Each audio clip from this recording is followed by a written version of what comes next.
Wait, how are the markets looking today? Are we going to keep on smiling or not?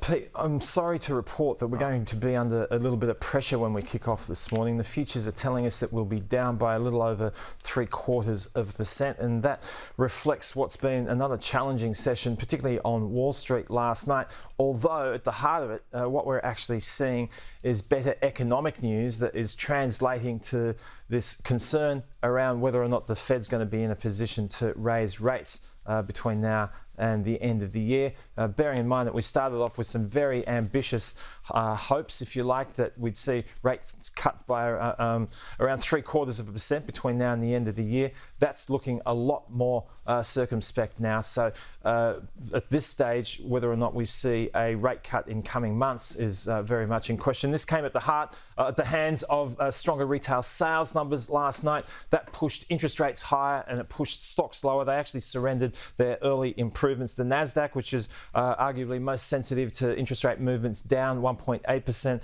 The S&P 500 down 1.2%. The Dow down by 0.7%. Still, the geopolitical issue in the Middle East, Pete, is so much front of mind for investors. That saw gold prices surge overnight once again, not hitting record highs, but up 1.6% to around 23.82 US an ounce most lately. Oil prices were actually lower for a decent part of the session, down by as much as 2%, but they've gravitated back towards that $86 mark in terms of West Texas Intermediate. That's important because yesterday mining and energy stocks were able to hold the market up.